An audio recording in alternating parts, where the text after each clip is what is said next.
Great. And with that, we'll go ahead and call the meeting to order. And Heather, would you like to read the slides about conduct? Sure, just 1 second. Can you all see my slides okay? I know sometimes they take a moment. Not yet. Nope, they're not showing yet, Heather. Now are they? Still not yet. Let's try that one more time. This is working. Okay, Yeah, there we go. looks like it might get there. Ta-da. Yeah. Okay. All right. Hi, everyone. We're pleased you have joined us to strike a balance between meaningful and transparent engagement and online security. The following rules will be applied for this meeting. This meeting has been called to conduct the business of the City of Boulder. Activities that disrupt, delay, or otherwise interfere with the meeting are prohibited. The time for speaking or asking questions may be limited. No person shall speak except when recognized by the person presiding, and no person shall speak longer than the time allotted. Each person shall register to speak at the meeting using that person's real name. Any person believed to be using a pseudonym will not be permitted to speak at the meeting. If someone comes into the meeting with a telephone number or a name associated with a specific device, such as Tom's iPad, the host may ask for a full name before allowing the individual to speak. And my slides have frozen.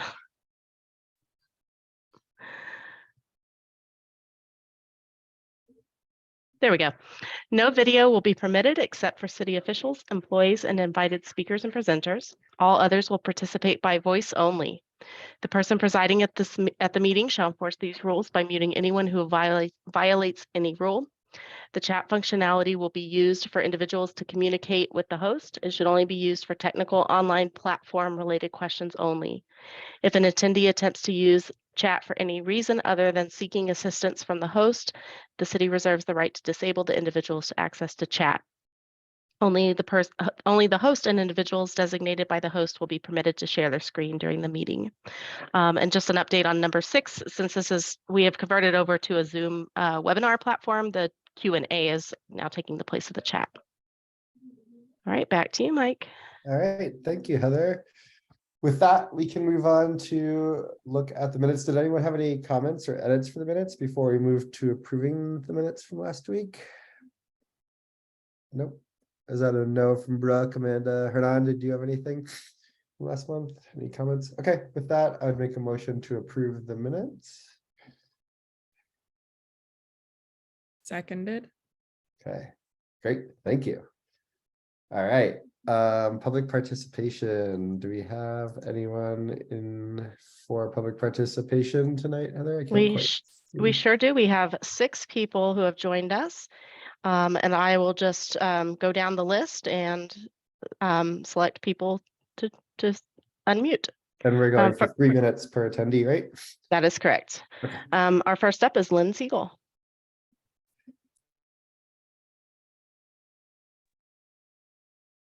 Lynn, you should. How did you know that I was speaking? Oh, I selected your name off of the attendee list. Oh, the attendees. Yes. I just.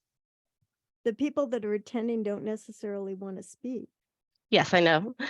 We just want to check in with each person because we don't have a formal way of signing up and seeing who wants to talk. Oh. Did you have any public comments for us tonight? There's a hand raise. That's how it is with all the other meetings. I'm just confused. It's different with you. It's different with each board. So Lynn, nobody has their hand raised, so I just wanted to check in with everyone really quickly. If you have the ability to raise your hand, then please do if you'd like to chat. So Heather, it looks like Paul. Okay, so we'll hop over to Paul. Thanks.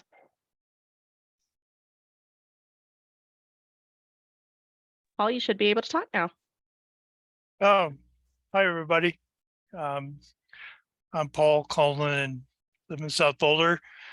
Just to get through the formalities, and Lynn, that's just the way it works here, you know. You have to get used to it.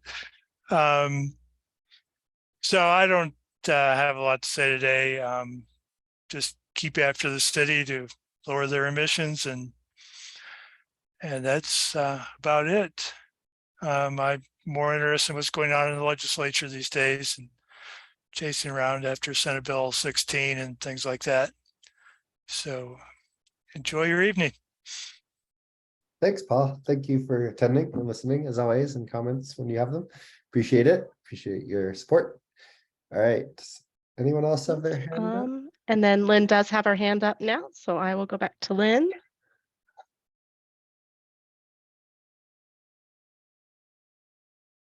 Oops, sorry, it's jumping around on me. All right, Lynn, we see your hand up. I've been cold for like 23 years. My thermostat's at 58. That's just to keep my pipes from freezing. The part of the house where I live is 30 to 40 degrees all winter long, 5 months.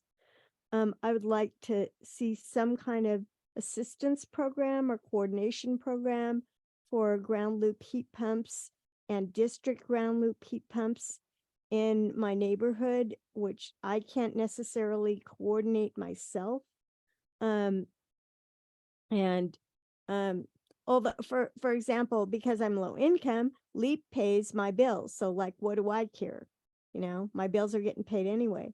But why shouldn't LEAP be putting in to this district heat pump situation? Like, why should they just be funding me to continue with the gas furnace in my house when I don't want it?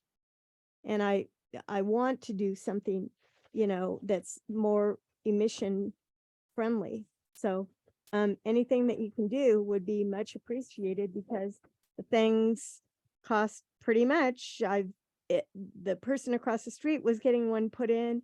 They're building a new place. They built the new place. They scraped and then built new. And they're putting it in afterwards, but I think that's a technicality from what I could get from the geothermal heat pump guy. But I still haven't got even an estimate. Like, there's such a demand and stuff. So I need someone advocating for me. And someone came to my place, but then they never give me an estimate. So any coordination you could do for that would be great. Thanks. Thanks, Lynn. And I think Carolyn mentioned that she might have something to add to Lynn's comments, Heather, if that's okay. Yeah, no, and I really appreciate Lynn raising this topic of, it's not just about addressing the cost of energy, but really stabilizing that long term and providing benefits for all the community members. And while district systems or ground source may not always be feasible in all areas, there's definitely cleaner solutions that we need to work towards, such as air source heat pumps. And so one of the things I can offer is we're currently working with Energy Outreach Colorado to bring increased scope to the CARE program. That is Colorado access for residential efficiency, but to really focus in on heat pump adoption in our community, and so augment incentive programs and other things that are available to help some of our income qualified residents actually not just pay their bills, but get better heating and cooling solutions. And so we do hope to roll that program out shortly, but we're actually already starting to do it where we have furnace failures going on in some of our community. So I am hopeful that we will be able to bring a broader array of solutions, recognizing that it's a slow process to get to everybody's home with our contractors, but it's definitely a priority for the city, and something we are definitely looking towards as far as our investment of our climate tax dollars and other sources of funding, really leveraging what's out there and helping folks. So I appreciate Lynn raising that. Thank you, Carolyn. Thank you for adding that. And it looks like I just figured it out now. It looks like no one else has their hand up. So is that correct, Heather? Is that what you're seeing? That is correct. And I was just going to say that if there are folks that are attendees that would like to participate in public comment and they're not certain how to raise their hand, if they want to just drop a note in the Q&A, I'll recognize them that way. So it looks like no takers, so we are ready to move on. Okay, great. Thank you for your comments, everyone who did speak tonight. And we'll go on to our discussion items, which is environmental health and equity impacts of landscaping equipment. And I'll turn it back over to you, Carolyn. Thank you. It is my favorite topic. Well, it's an important topic, let's put it that way. It is a really challenging topic and I really appreciate, oh, Amanda's got her hand up. Amanda, First, let's start there. okay, sorry, I didn't see that. All right, I am very much looking forward to your section, Caroline. I just wanted to raise before we go into discussion items that I would love to talk about a couple additional things that I know the city is dealing with. I'm not sure exactly how to raise that. I would like to add something to the agenda, but the Uni Hill trash laws that were just introduced for waste management, I would love to talk about, and I can pop some news articles in the chat for background. Yeah, maybe we can do that during, or I guess I'm not really sure how that works either, but Heather, can we maybe add that during the matters from the Environmental Advisory Board after we get through this section? Would that work? Okay. Circle back Sure. to, okay. Great. Thanks, Amanda. Thank you. All right, back to Caroline. Great, Okay, thank you. Everyone, pardon me. I have a terrible cold, so I'm going to be blowing my nose all night. I'm sorry. No worries. It's going around and everybody's struggling. I'm relieved to not have it right at this moment, but it'll be coming back around.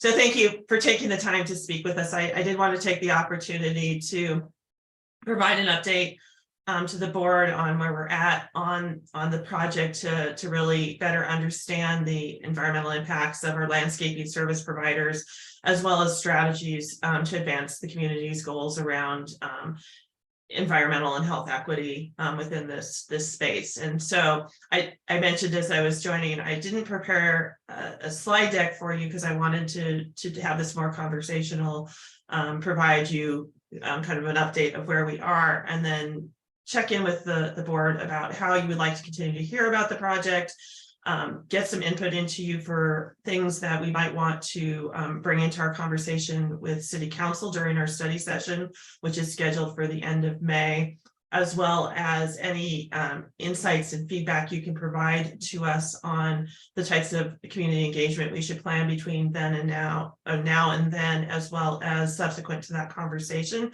to make sure we're doing a good job about hearing from everybody in the community. So that's kind of my goal. I did share in the packet. I don't expect you to have made it all the way through our information packet, so I'll just summarize again where we were at. We did launch this project last year, recognizing that it is something we continuously hear from the community around, both in terms of noise impact, climate impacts in terms of emissions, health equity concerns, as well as our ecosystem stability as we think about what proper lawn care looks like long term. And so it definitely has a nexus with a lot of our city goals. So towards the latter part of last year, we did hire American Green Zone Alliance, who has been really leading a lot of the studies in California in particular, but elsewhere throughout the country. They're really very integrated into a lot of the program designs that have been going on, as well as have a deep understanding. They did start their, the principals within the organization started their journey as landscape service providers, so have an intimate understanding of what's involved, are able to make strong connections with our service providers, and really bring to us a good strong focus on equity and what the business impacts are really going to be of any strategy we have. So we were really fortunate to bring them on board, and they've just been tremendous in helping us really understand kind of the land. Excuse the pun, it's not intended to be one, but the landscape of our landscaping services, which we know is very challenging.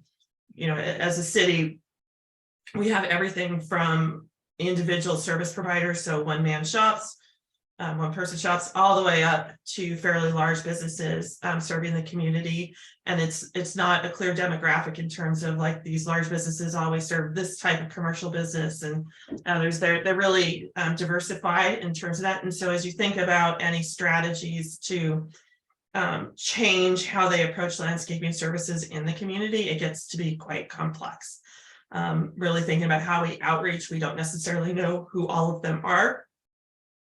And how do we set them up for success? The other piece of this, though, is really it's such a important industry from our overall equity goals. It really presents one of the great opportunities for entrepreneurship, especially within some of our Latino communities, for example. It is a large employer of our Hispanic community overall. We want to make sure that we're not taking steps that are detrimental to that opportunity or creating a financial burden on businesses. So that was really the framing in which we brought AGSA on board to really help us think through this process. So I'm going to pause and see if that's enough from a background, or if there's any questions, kind of how we approach just setting this project up. Does anyone from the board have any questions at this point? Brooke, and Amanda? Great. Okay. Okay, so from a project implementation standpoint, we tasked AGSA with a few different things. First was we actually walked through our racial equity instrument that the city has developed to really test our projects. And so we took a good look at some of the equity implications that I'll talk about in more detail. They've done some discovery visits, at least one so far, to the community to start to understand how service is provided. So they set up shop at Western Disposal, where the landscaping debris gets deposited from service providers after they finish performing their work in the community. So they were able to interview several of the service providers, start to inventory the types of equipment they're currently using, make some connections. They did some shadowing trips. So they were able to follow some of those service providers on their jobs. To see how they operate, how they utilize their tools and equipment, and really kind of understand what our landscape looks like in terms of what the need is, what the ecosystem implications are. So like what the tree canopy is, what that looks like in terms of like fall deposits and all that. So they got a pretty good sense of where things are at. They also shadowed one of our local service providers who operates all electric equipment, so they have no gas powered equipment. So thinking about everybody who's along that trajectory of, I'm still operating all gas equipment, I'm now operating all electric, and really kind of getting an understanding of where they were at. It was a really helpful trip, particularly to get at some of the issues, which I will talk in more detail about. As far as if we think about different strategies to try and transition this industry to reduce emissions and noise impacts overall. But it did get us a good perspective, again, on some of the diversity of the businesses. So they did encounter everybody along that spectrum that I mentioned, in terms of single individual providers all the way up to some moderate sized businesses that work in our community, and also interview them about their concerns about, electric powered equipment. What does that mean? What happens if we don't, for example, use leaf blowers at all? How would that impact your customer experience? And so that's one of the key things I'll bring in, because I think at the end of the day, one of the particular concerns we hear from the community is around leaf blowers specifically. These are 2-cycle engines typically, so they're going to have higher emissions overall, including not just greenhouse gas emissions, but ozone farmers, other health concerns, particulate entrainment, volatile organics. And so we know that this is a priority piece of equipment to tackle. And so just really try and understand how that plays into the services they provide in our community, and what options are most suited. I think we're also concerned that because of the noise concerns, so the noise pollution is also an environmental concern that our community shares. And so electric solution doesn't solely solve all of the aspects of what we hear from the community when it comes to leaf blowers in particular. Electric is equally invasive when we think about that impact. So we wanted to make sure we're not just thinking everything goes electric and we've solved our problem. Because we still have that noise pollution concern that comes into play, as well as what most people don't understand in terms of unintended consequences, which is by clearing all of the fall debris, leaf debris, and other things from the landscaping, we're actually creating challenge in terms of ecosystem diversity. And so can we do away with leaf blowers is one of the things we're trying to explore. So I see faces, people are like, oh yeah, it is really complicated. It's not so easy. I mean, so you mentioned earlier there were some equity concerns around Mhm. mandating everyone immediately switch to electric leaf blowers as like a very base level.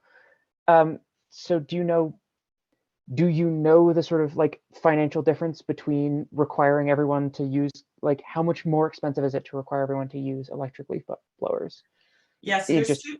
Yeah. from ground zero? Yeah, there's two parts to that. So the first thing is, on the market today, there isn't an electric replacement for what we found to be the most commonly used gas leaf blower. And so from a, I'll call it just from a power perspective, performance perspective, there currently isn't an electric alternative. And so it just doesn't have the duty cycle. So you end up having to, like, if you were to fully replace it, you have to have multiple, like more leaf blowers, more batteries. You aren't gonna, so it's gonna drive up the cost. So roughly speaking, we took a scenario based on kind of a current, one of the example duties that they saw, and estimate about $7,500 to provide an electric off the ground solution in terms of just the leaf blower equipment, compared to a piece of equipment that's probably closer to $1,000. Okay. And then the thank other you. concern, the other equity concern that's come up in the conversation of, like, if you move towards, like, you have to have more batteries to provide the same kind of performance over the course of the day. There's been a lot of instances that Ags has shared with us about, workers having to take those batteries home and trying to charge them in their homes. And there's been situations where they've had fires, so they don't have proper circuit protection. They're also bearing the cost of that charging, whereas like their employer would have otherwise bore the cost of fuel. So that's kind of a key consideration that we need to look at as well. Okay, thank you. Yeah, no, it's a great question. You're really kind of getting at a key part of that.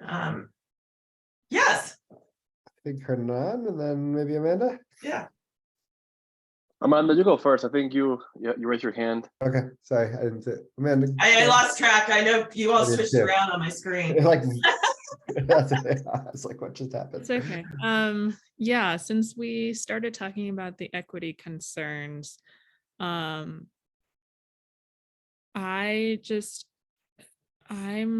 not sure I quite like the dynamic of in the memo that you gave us. First you said that a lot of the workers were Hispanic, and then next you said, or a little farther down, you said that it would be a noise complaint, which is usually dealt with by the police. And I don't necessarily like that dynamic of police coming in to mostly Hispanic workers and regulating that industry, when it's also them that get a lot of the environmental health concerns. So I'm wondering, for I guess that part of the question, can we do a little more research onto, like, if we can have a police alternative for response instead to noise complaints. Also, you mentioned that it wasn't quite so much of a difference of noise between gas and electric. So I'm wondering if there is enough of a difference in noise for us to have a legal standing to actually regulate them, because the noise is the one that we have the legal standing for instead of the air quality. So I guess I'll leave with those two questions. Yeah, so let me take the last one first, and then I'm going to put a pin on the other one because I'll talk about enforcement strategies and get at that equity component as well, because you hit on an important concern we have as well. So starting with the noise. So currently, the way our noise ordinance works is we have decibel ratings depending on which zoning area you're in, with an exception. And so we accept landscaping equipment in the decibel rating. And the way you would modify the noise ordinance is to then specify either to remove that exception that would then just set the decibel limit that cannot be met by most gas powered equipment and can be met by some electric equipment, but not the same. That has the duty performance that we would see and deliver quality of service as people currently expect it. I'm going to get back to that topic. Or what communities have done is they've just allowed the exception to apply to electric. Or there's been a full ban. So it kind of spans. So the choices in front of us are really that suite of within the noise ordinance, what types of equipment do we allow? Does it have to be electric? Does it have to be gas? Or does it just have to comply with the decibel ratings? And to the degree that we prohibit it. And that is, as you know, the thing we can regulate. Well, so I guess my question was more of if somebody calls in with a noise Right. complaint, how You're do we correct. know that it is gas or electric and it's therefore exempted because it's electric? Is there enough of a difference in noise? I would argue that I think it is a legitimate concern and you may get people reporting. I also think, and since we're talking about the challenge of how complaints work, it also, under many circumstances, like one of the big challenges is that you have to observe it under the current construct. And a lot of times the source of noise is gone long before anybody can come in and enforce it. And so that's certainly some of the lessons learned we've heard. And so I'll offer some strategies of what we think to get a little bit more of like design, but just from a background, you're hitting on some of the definite challenges and the lessons we have been hearing from other communities for sure. Come on. My turn. Mhm. So I guess I want to understand what we're discussing here, because if the cost of replacing gas with electric is what, 7,500 to 1,000, you said, right? And then they make pretty much the same noise. That seems like very conclusive to me that this doesn't. I mean, like, okay, so what are the next steps? I guess, like, what else is there to figure it out? Yeah, so that's just, again, that's kind of the introduction of where we're at and kind of answering that question. So, but like, so I think you're hitting on the equity concerns is like, what is the cost of different strategies? So if we if we ban all leaf blowers, so I think that's one of the options on the table. There's a service expectation, so we didn't get to talk about that yet in terms of the equity component or the thought process, right? And as you interview some of the landscape service providers and you ask them, you know, how would their customer feel like if we just raked it and there was debris? And they would say, we'll get calls and we'll get complaints.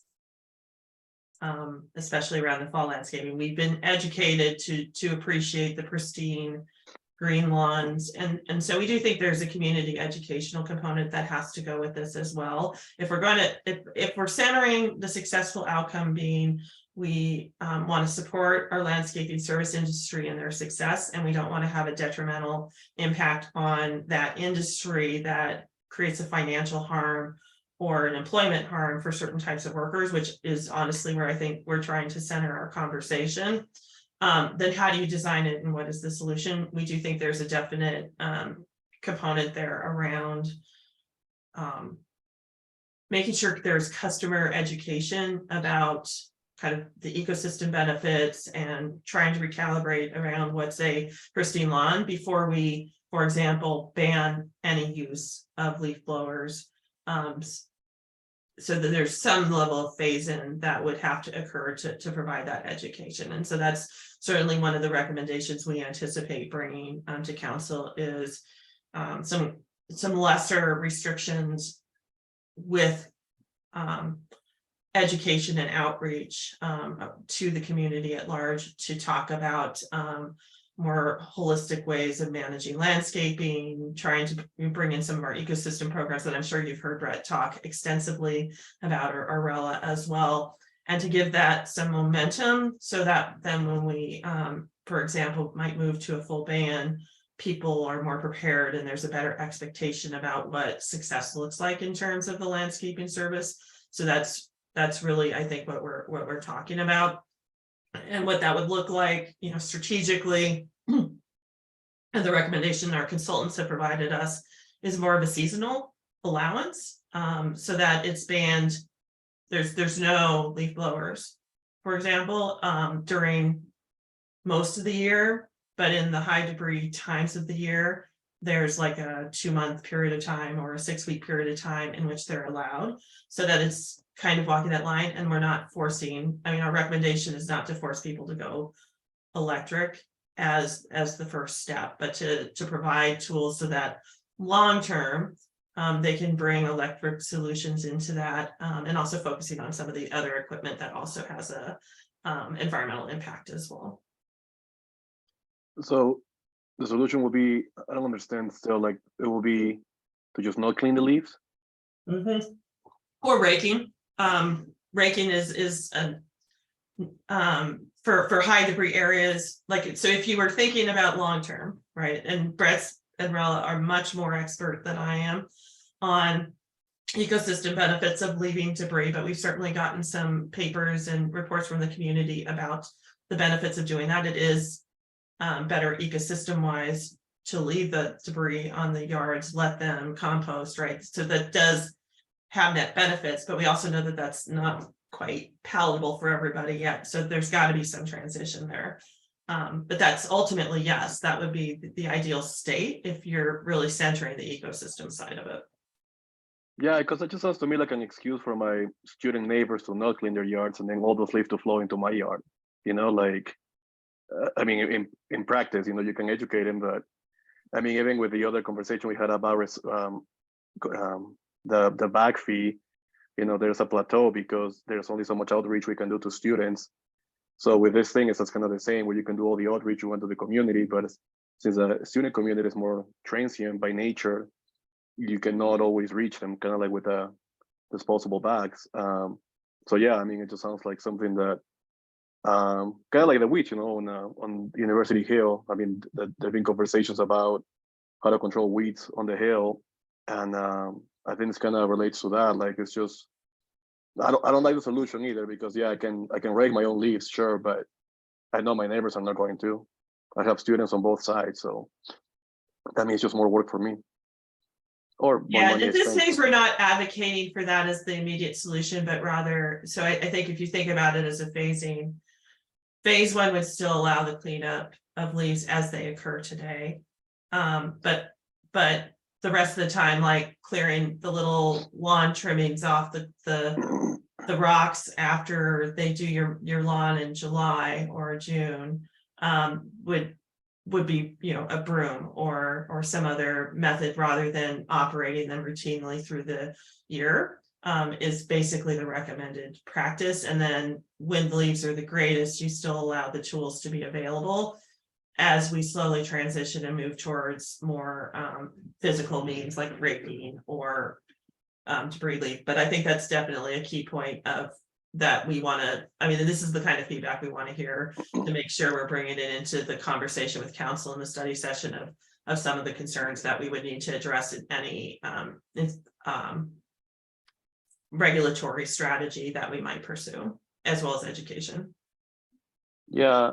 So sorry, guys. One more thing, and then so I guess, like, I would like to rewind. Like, is the status quo that bad then? Like, what we have now, is it bad? Because, like, I've been getting those emails too from you know, residents, Boulderites that complain, but it's mostly about noise. Like, to me, this seems like a noise problem disguised as a health and environmental problem. Like, those plots you show in the PDF say that a leaf blower, you know, one hour of leaf blower is like, well, was it 4 or 6 hours of driving?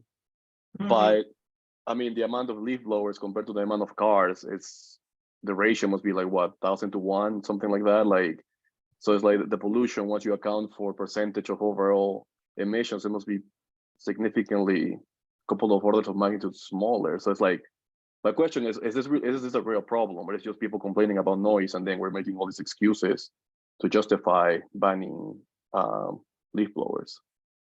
Like, that part is not clear to me. Like, I don't understand the impact overall. I understand like they create, like I said, the engines are not that efficient, they create pollution, but it seems to me like a little drop in the ocean. So don't quote me on this number is wholly accurate. I'd have to verify it. I believe the state estimate is that landscaping equipment, and in particular, equipment that's run for long periods of time, which would be leaf blowers, because they can tend to operate for an extended period of time, and that because of their the commercial leaf blowers have higher emissions overall than, say, a riding mower, as an example, contribute about 10% of our front range ozone. Okay. Okay, so it is somewhat significant. Mm-hmm. Can I just say a very quick thing in response to Hernan, and then we can go back to, Yeah. I was wondering if maybe instead of the two kind of extremes, like we go back to what was normal, or we like just ban them all outright, or even banning them like 3/4 of the year, could we maybe just require that they first rake and then they blow, because then they would be blowing less, and that would be less emissions, but the raking would get, like, I don't know, a good portion of it first. It's a good, no, I think that's a good question, and something we can definitely look into in terms of what that might look like from a code requirement and an enforcement perspective. I think, the only thing that comes to mind is how do you quantify that? How do you enforce what it? does reporting look like? But it's certainly something we can take back as something to look at a little bit more. I think my concern with going to electric is that I know what my landscaper is going to do. Let's say he switches to electric. He's just going to buy a power generator, put it in his truck, run it with gas, and then power the batteries that way. Like, people are just going to find loopholes if the market hasn't gotten to a point where an electric can, meet the demands of a gas-powered leaf blower. Okay. I I'm can going totally to see talk a them little doing it. bit about voluntary strategies and enforcement. So let me come back to that one as well, because you hit an important point of how you achieve a successful outcomes overall with support for the industry. So I will come back for that one. Fernanda, do you have more, or can I go over to Brooke and then Brooke? You haven't had a chance to really jump Oh, in? Amanda's had her hand up. No, Amanda, you go. No, Oh, you wait. definitely had your hand up before.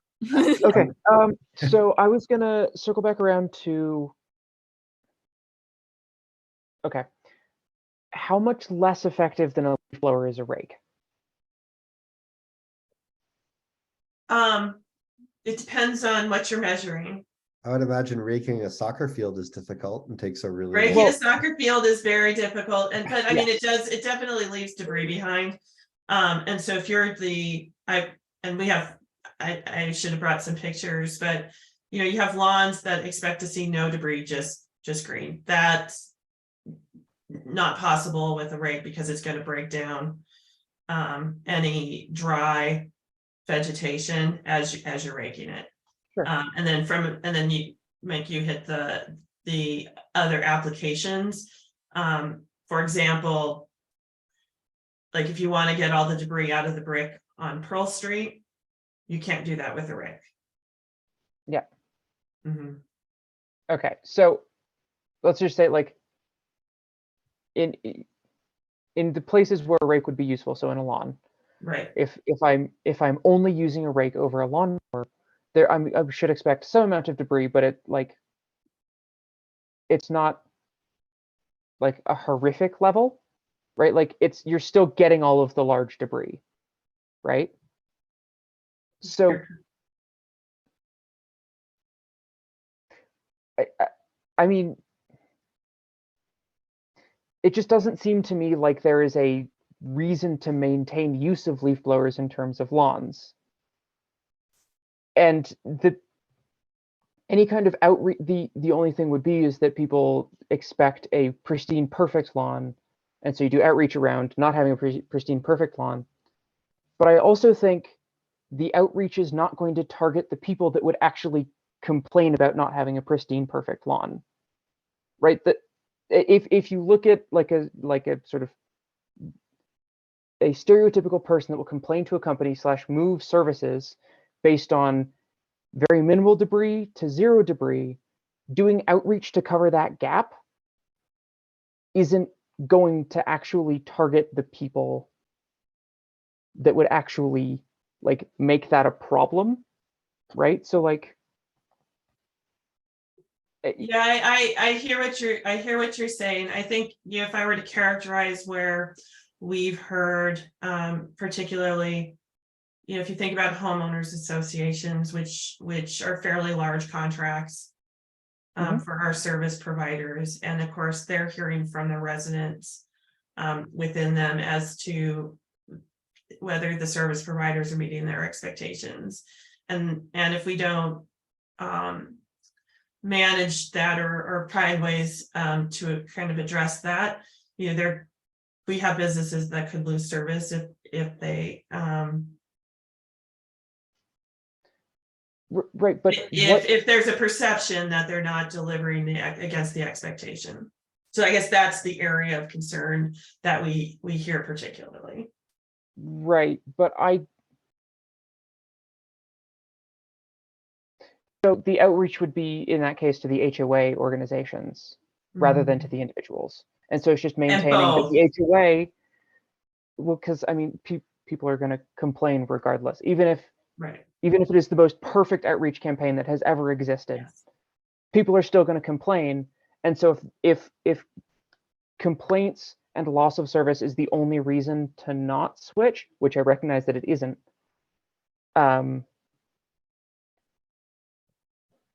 it just, that does not seem like an I'm working my brain in loops here that is not being productive. I hear what you're saying, like, and I think it definitely, and I will say I heard similar comments of I think that there's a point in time where it's just raking. And then part of the question we want to explore is that year 1, year 3, year 5, year 10. Right. And so how do you transition towards the greatest success? And so some of the recommendations are, if you start more seasonally, then people start to get used to a little bit different condition, and then you gradually move into kind of that narrow window. And to Hernan's point, like if you're the difference between 10 months and 2 months is pretty significant, right, in terms of impact. Like if we can whittle that down to just the core time, near term, we're having a good benefit environmentally, whilst not totally addressing, you know, like eliminating it completely, at least immediately. So I think the timing and so think a little bit about that piece too is part of the conversation we want to explore with council. Is like, if we recommend, you know, just for example, saying in 2024, there's only going to be seasonal allowance. You can only use leaf blowers in these months, and we're going to do warnings only, soft enforcement. And then in 2025, we might start to take more aggressive action for repeat offenders. And then by 2025, it's electric only. And then by, you know, so start to think about what that phasing looks like in terms of what achieves the best outcomes. And that's what we'll back up in terms of like what it could look like. Okay, cool. Yeah, thank you. Amanda, did you have another comment? Yeah. So I guess I don't know of many examples, but there might be a lot of examples out there of local cities instead of federal governments partnering with industry to like provide tax dollars for development of new technology. I know we do that. The federal government does that with like pharmaceuticals and I mean, lots of other things. I'm wondering if the city could put money towards developing an electric leaf blower that is comparable to the most common gas leaf blower and is also quieter. I know there's some like biomimicry kind of ideas about using, I'm not quite sure how leaf blowers are constructed. I'm not an engineer, but I know for like fans, we were able to make fans very, very quiet by studying how owls' wings are constructed. And I'm wondering if we can partner with like NREL or something like that to develop an electric leaf blower, and then obviously it would be available for the rest of the country to use too. It's an interesting idea. We hadn't thought of that one. So I think at least particularly in terms of like what's the larger duty cycle, what's the better charging solution or things that enable them to be more successful. I think there's for sure opportunity.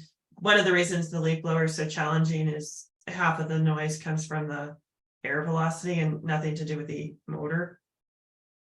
And so but I think there's certainly opportunities, so I'll definitely take that one.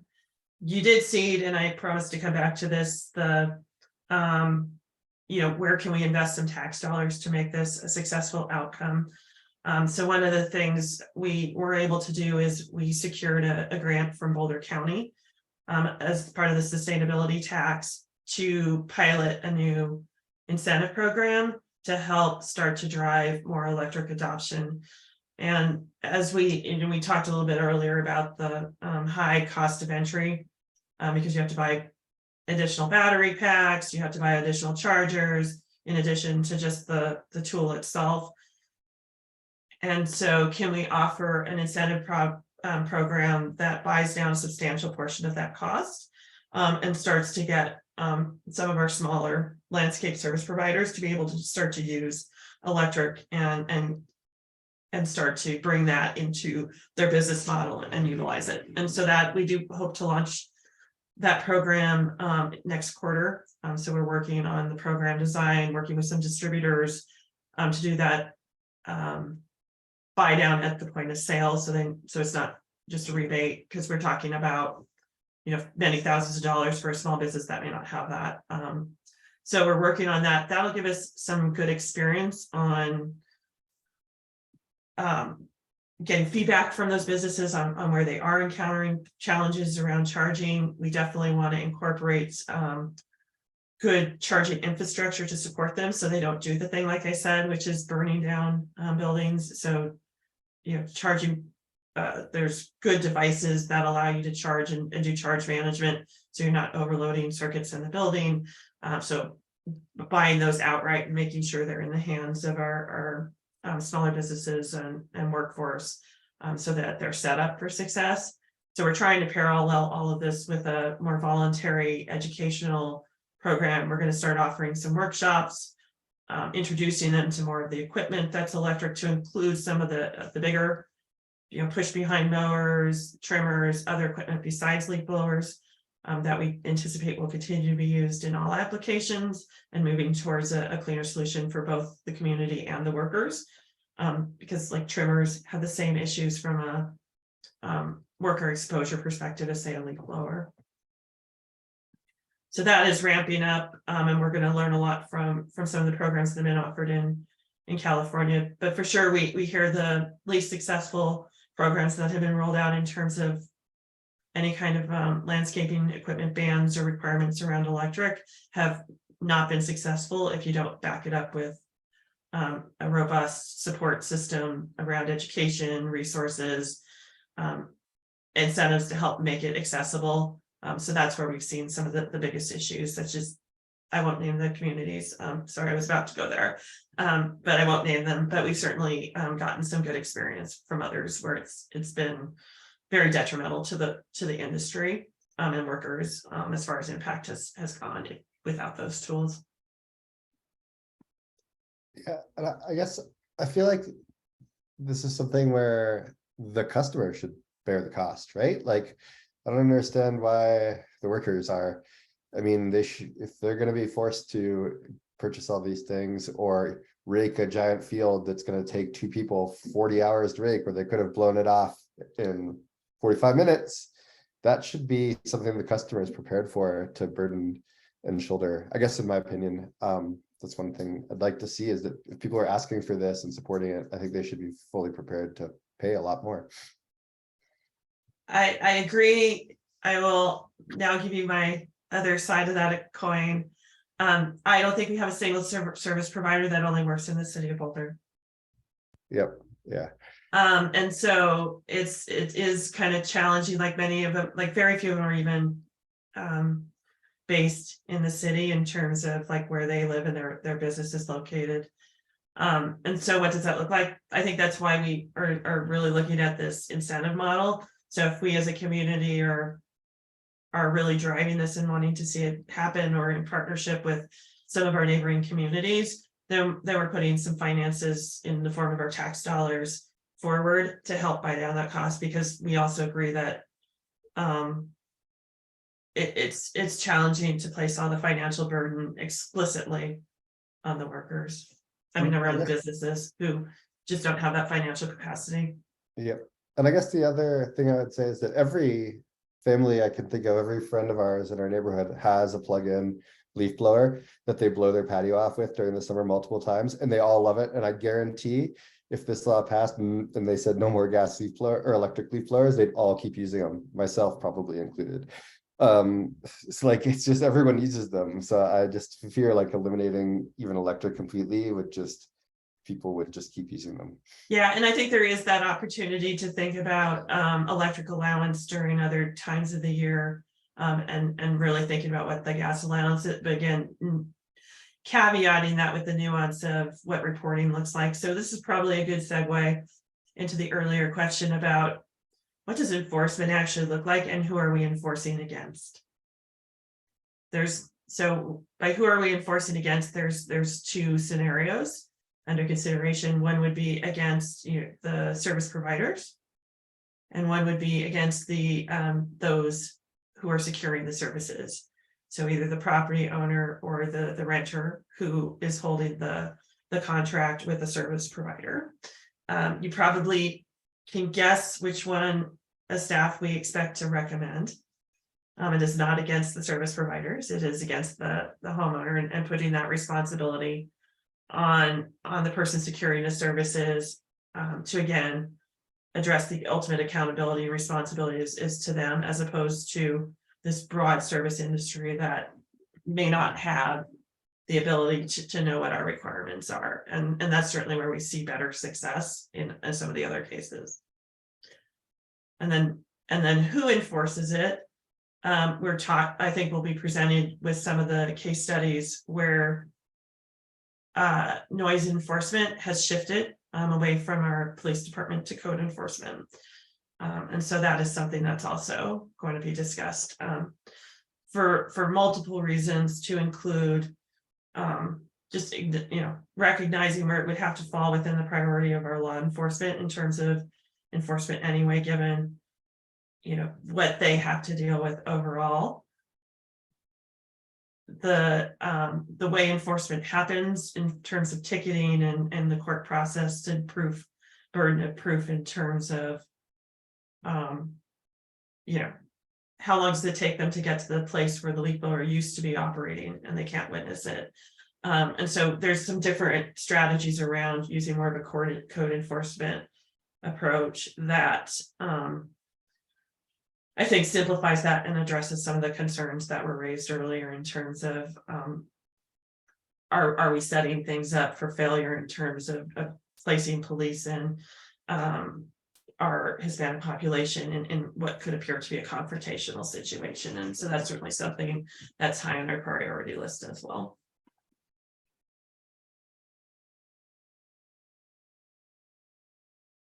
So I think overall, the things we've talked about is, we're anticipating offering up kind of a spectrum of what it could look like along the lines of all the things we've discussed this evening, in terms of everything from a full out no leaf blowers over some time frame, allowing electric plus gas, with all of the pros and cons we kind of talked about tonight. I think there's some great ideas as far as, ancillary ways to support it, such as continuing to work towards better tools overall that help us accelerate that timeline. I certainly heard very clearly, a lot of similar concerns from you all about some of our equity things that we've been flagging in our conversation. But pause there and see any other thoughts, things I should cover that I haven't. I mean, I think there's so much to it, and like you said, a massive spectrum. And I guess my concern with this topic has always been that I just don't want to see it be like an unfair burden to the people who use these at the, request of people who are just like, oh, you deal with it. We want it quiet. And that's what, that's my concern, and it always has been. So, but it sounds like you're very much thinking of that and aware of that. And so I guess as long as, I think that's the thing to keep in mind for me. That's where I come from. with this. And Heather, you'll help me make sure we definitely articulate, because I think we've heard a couple from a couple of our board members just about making sure this is centered in the right outcomes, not just the noise concern. I mean, yeah, I would love to just double down on that. I have issues with the whole concept of noise complaints being a enforceable thing, but that's a whole separate issue. But I very much don't want noise issues to become, a bigger problem than they are. And so anything we can do to mitigate those through whatever regulatory things we can do, I think is a big thing. Yeah, I don't know how many of you saw the story recently in the New Yorker about this wacky thing that happened in New York around idling vehicles, and they're sharing the proceeds from the tickets with the person who reports the idling vehicle. So report your neighbor and get half the monetary value of the ticket. And there's people that actually have turned it into a full-time job. That's not the outcome we want. And that's one of the things that happens with noise, right? When you start just focusing in on that.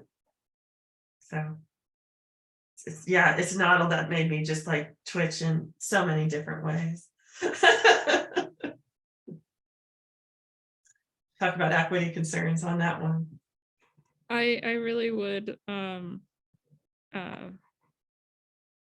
I love the idea of maybe just developing a better electric leaf blower. Yeah. With and in part, well, whoever actually. Yeah. But yeah, it just seems like there's so much so many different moving parts and obstacles, and cost being one of them, of we're setting up this whole rebate program because electric leaf blowers are more costly than gas, and they're also not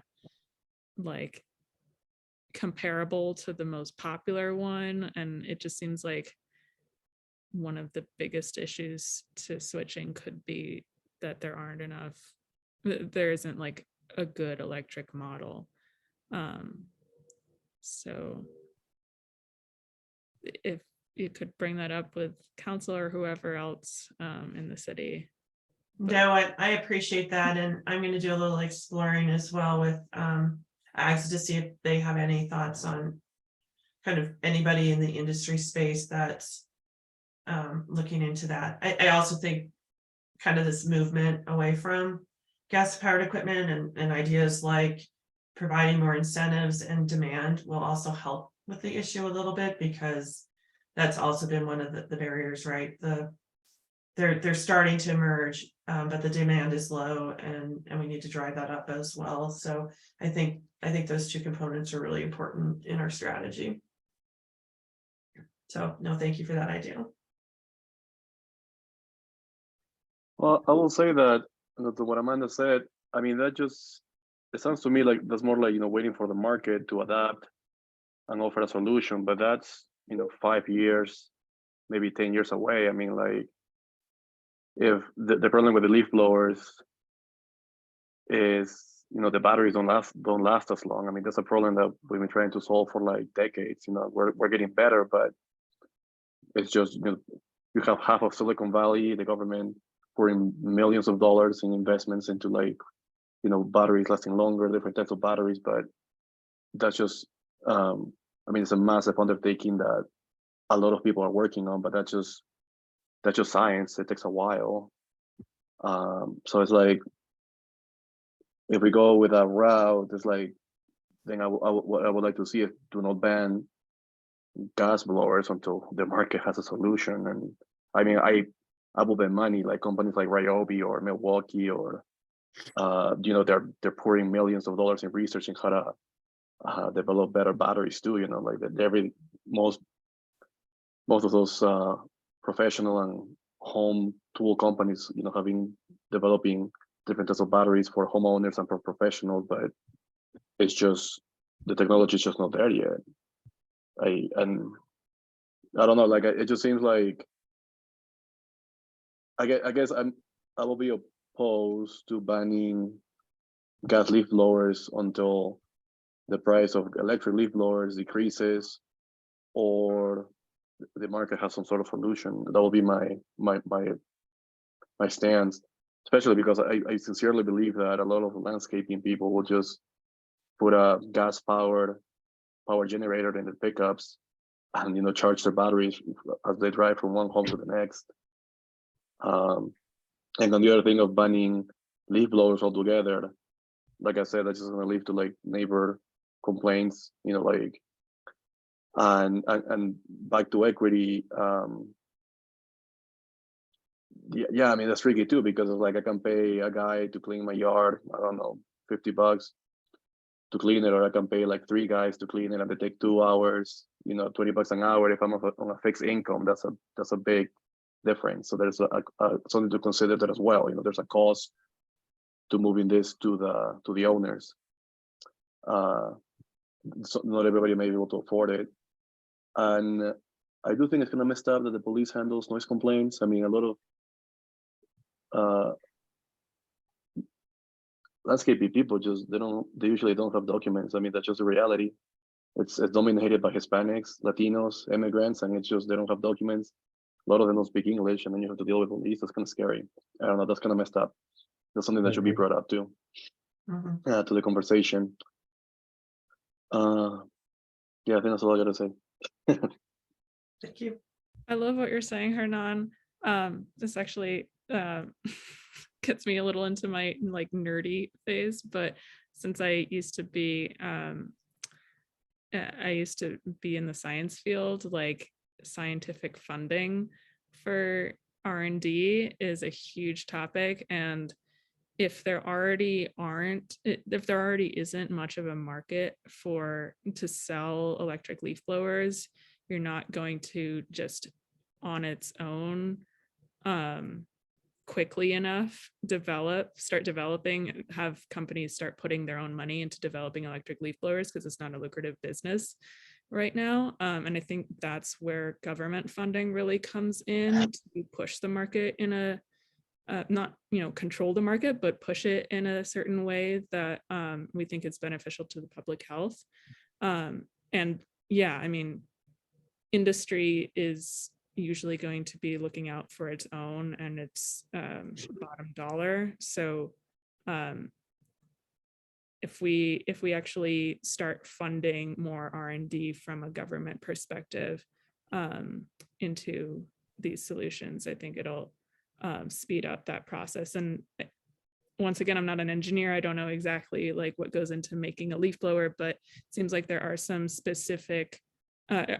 unique challenges to leaf blowers because of the velocity of wind that you create and how noisy that gets, which is different from like how long batteries last, which is a little bit comparable to what we're doing with electric cars. So that's just my 2 cents. I'm all for like government funding R&D science research. No, and I agree with that. But what I will say is like that's probably outside the scope of the budget of the city of Boulder. I mean, I just wrote a proposal to do like some science computer stuff, not even like physical stuff. And I'm asking for like $3 million, right? To lead a team to do this very specific niche research. So it's like, okay, if you want to develop a leaf blower, I do feel like I think the city of Boulder can like push for that, but it will be outside the scope of what the city of Boulder can afford. And there's money for that too. Like the Department of Energy has like high performance computing grants for energy innovation. So for example, I work for a national lab. So national labs can partner up with private companies, and then we submit a grant to the Department of Energy, and they give us like $500,000 for a year to do something like that will improve energy efficiency, and that it has to be manufactured in the US.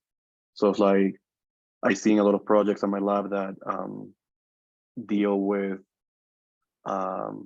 reactants and like coolants and stuff like that. So it's like, okay, but you know, the money is there. Like the NSF also has grants for research. It's just, I guess so basically like if a private company wants to research this, they don't have to spend their own money. They just have to, put the manpower, but then also, you know, if they partner with a lab, for example, we put the manpower, and I mean, we get the prestige and the papers, and they get all the results for building stuff, right? But yeah, I mean, one of the drivers will be like the market, whether if they see the market moving that way, there might be more of an emphasis on being like, okay, we need to like kind of catch up with this. I mean, I think it's a good idea. I just don't see it coming to fruition, you know, within less than 5 years at least, or something like that. So it's like, okay, what do we do if, you know, the study, I'm sure the council wants some feedback this year, you know, like, so it's like, okay, what can we offer now? Yeah. I guess Hernan, your comments made me think that just wanted to re-echo. I really agree with what you said, and I feel like what you said made me think more towards the program that maybe, you know, encourages for quite a while encourages people and incentivizes people to perhaps go the route of switching to electric, but does not force people to. That's, I think, where I stand on where I'd like to see it. In the meantime, and I would just say, in addition to what you guys were just talking about, the National Science Foundation has an entire new directorate called the TIP Directorate, which is Technology, Innovations, and Partnerships, and it's all about getting government funding into like small businesses to develop new products to meet societal needs. It's sort of new, so that's something that quite a bit of money in there. Pretty cool program. Anyway, I'll stop and let other people comment or otherwise, or if Caroline, I don't know if you have more to go through, or if you had other questions for the group, or we just have some additional comments, or No, this maybe was, one last round. yeah, I don't have anything additional. This is hugely helpful feedback, and I think sets us up for the additional conversations with the community we want to have leading into the council. So I appreciate it, but definitely do ask any more questions or provide any more comments now. Or you also know you all know how to reach me. Yeah. No, I think last thing is like, I think creating awareness is really, really important, because like honestly, this wasn't even on my radar. And back to what you said about the NSF, you know, like a lot of national labs have directives now that are part of their core missions to do climate resilience. So it's like, you know, they already have these pre-allocated budgets of like billions of dollars, and they allocate some of that money for research and development. So you can propose things, you know, ask for like what I'm doing, but for something different, and say like, oh yeah, this is a climate problem, and there's some really difficult problems to solve. Like this is, you know, the fan is turbulent flow. Turbulent flow is incredibly difficult to model. You know, not even the fastest supercomputer can do it like fully resolve. So it's like, okay, but now we need a silencer for it. Okay, we need the same power, but without the noise. So can we do that? And that's a research topic that a company is not going to do, because the risk is too high, and there really isn't that much profit in it. So it's like, that's something that a national lab or a university will have to do first. So creating awareness and making the scientists know that, hey, this is a problem that needs to be solved is good, because like, yeah, I hadn't even thought of that at all. And I was like, oh yeah, I could have proposed that if I had known, you know, dealing with turbulent flow, or at least bring it up to people and ask them, you know, somebody who's an expert in that kind of science, and they say, hey, are you interested in this idea? Why don't you submit something and see if you can get funding? So yeah, I appreciate that you're bringing awareness to this topic. Great. Thank you. No, I appreciate it. Any other last comments, Amanda or Brooke? No? Well, thank you, Carolyn. Thank Appreciate it. you. Thank you.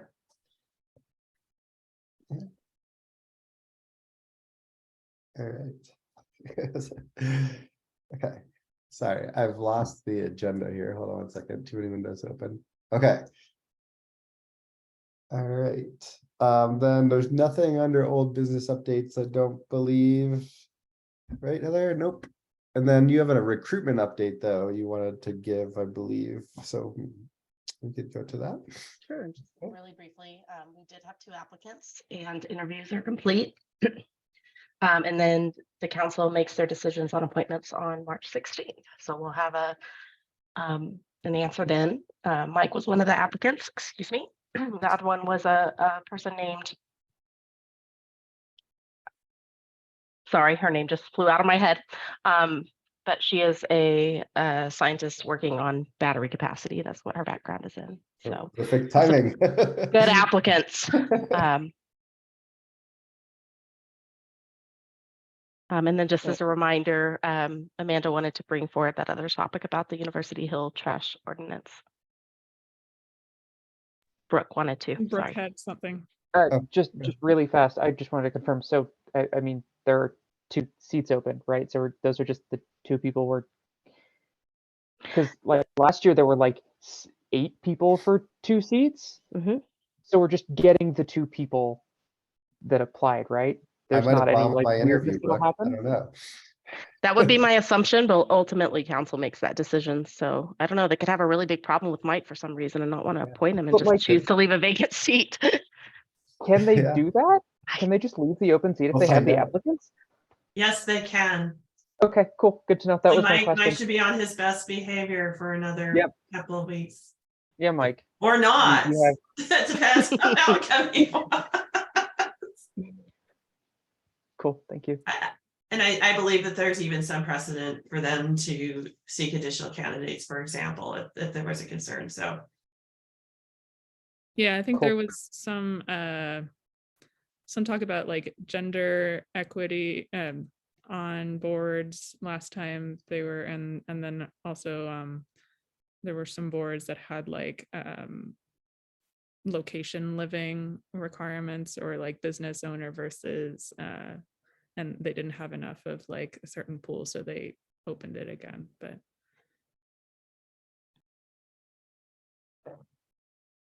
Is that all you wanted to bring up, Brooke? Before you It Go was I thought a very cursory question. Apparently there was more to it than that. But yes, Oh. that was it. I learned something. Yeah, thank you. Same. All right, Amanda, back to you. okay. Also, thank you to the board for letting me bring up another topic. I have put something in the chat because I don't know where else to put it, but that is the news article about City Council's decision to create an ordinance to increase financial penalties for contaminated waste streams on University Hill. The vote was, I can just try to summarize this really quick since, but the vote was 6-2 to increase penalties and specifically for repeat violators. There was some discussion about not having enough input from students and the actual residents who live there for like why this was a problem and like how they would like to see waste stream issues resolved. And so and some equity concerns as well, because these are students who are usually lower income, not always, but usually lower income than the rest of the community, and that the land, that the building owners might pass on the financial responsibility to the renters instead of taking it upon themselves to pay the increased fines. So I just wanted to bring this up because we were talking about waste management over the past few months, and also talking about how there's been a lot more contamination in the waste stream, and composting requirements for businesses have gone away a little temporarily. I also know that EcoCycle is also changing their requirements for what goes in compost to only food waste and yard waste. So no like bioplastics, no compostable cutlery. And so there's a lot going on here, and I was just wondering how everyone felt about it. I know I would love to alert City Council in some way about if the board is okay with it, alert City Council to the opportunity for a lot more education, continuous education about proper sorting. I don't know, Carolyn, if you know anything about it, but feel free to jump in since you're from the city. Yes, I will forego and say this is not my area of expertise. I can comment on the A1 Organics restrictions now on materials going to composting, which is translated down. And I think there was a heads up that went out on that topic, as well as it was in our newsletter that's going out as well, just about what those changes mean and where the concerns are. And certainly, I think there's a long-term look at how to solution it, but we're in a place right now where we have material restrictions within the composting streams. The broader hill topic is something I would not venture to comment on. That's definitely was beyond even our department in terms of the total conversation that went into that. So I could certainly listen to the feedback, and Heather and I could share that up through our channels. But that's kind of where I would be in being able to contribute to that. Great, thanks.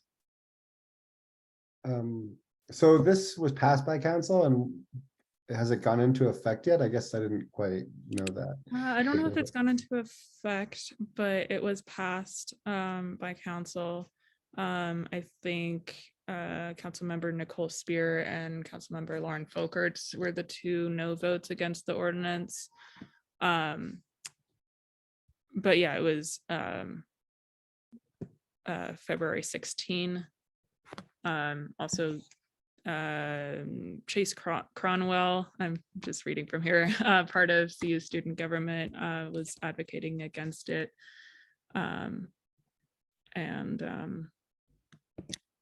For more like education and engagement with the community members. But since we still haven't had really our conversation about waste management and increasing or just our conversation in general about waste management, and City Council is starting to act on it, I felt like we should bring this up. And if we wanted to let City Council know how we felt about the ordinance and about just waste management solutions in general, we could start talking about it. Heather, did you have your hand up? It's like, that's a nod. Yes, I was just going to ask if you would like for me to reach out to other city staff from other departments who may have been involved in that ordinance, to see if we could have somebody join the board for a discussion when we come back to the waste management discussions. And then also just my understanding, again, not an expert, was not involved in this at all, but from conversations I have heard, there was a large discussion on the enforcement piece of existing ordinances, and previously enforcement was through criminal charges, and it moved the enforcement over to the civil code enforcement piece. So that's a nuance that I just wanted to highlight, but I will add that request about having another department join us. That'd be great. And I Um, think just to add to that, Heather, I think to the degree you can put it into the broader context of overall waste strategies, I think it's helpful to bring the perspective of this board specifically into that, and kind of the outcomes that you would want to see through that type of enforcement, I think would be really helpful to have brought forward in that conversation with the other departments. Great. Thank you both so much. Did anyone else have any other thoughts on that? And we'll circle back to it when we do waste management. Comments? Brooke, do you have your hand up? Okay, yeah. I mean, yeah, just very briefly, I would like some more context in the specifics of what's going on before I like Comment. actually comment on it. Yeah, I There's- don't have, there's I just, don't know much about it. I read through the article and it's great information, but yeah, I think to have a fully, I'd like to see it brought back around. Yeah. That'd be great. I agree. Hernan, anything else? No? I saw this article a while back, actually, on the Boulder Reporting Lab. I actually shared it on Reddit, and I got a lot of comments from Boulder people, and I was going through them again, and there's all sort of points of view. I think for people who live on the hill, the main complaint is that they have seen TVs, mattresses, kegs, red cups, plastic trash dumped, let's say, on the farmer's ditch that runs through the cemetery in the student neighborhood. So that's, they want change. The article says there is people who are concerned that landlords will pass the fines to the students. It will be just part of the contract, and given the housing situation in Boulder, more students will just sign it and then not understand fully the consequences. Of course, some people complain about the homeless population, and yeah, I mean, I think there's a lot of debate about it and different points of view. So it will be good to get more information before we issue as a board like some sort of feedback on it. But I think it's good that you brought it up, Amanda. Yeah, I just would love to maybe also ask that we actually have our waste management discussion sooner rather than later, because there are decisions being made and we haven't really discussed it yet. I didn't know that this decision was that I could also be more read up on what's going on in city council every single time that they meet, but I didn't know from this board that that decision was going to be voted on. And as the environmental board, I feel like we should also be in the loop on these kind of decisions. And so I would just love to have that discussion, hopefully next month, if not, then the month after. What I would be curious is, like, does waste management, does the department handle also once the trash is picked up, and how do we manage that waste? Or are they also in charge of handling trash in the streets? Because they may be completely different departments. Like it may be that waste management just handles, once you pick it up, what do we do with this? What do we put it in the landfill? What do we recycle? What do we compost? And there may be a completely different department that's just out in the streets picking up trash. So that will be something good to find out as well, like which department is actually in charge of this.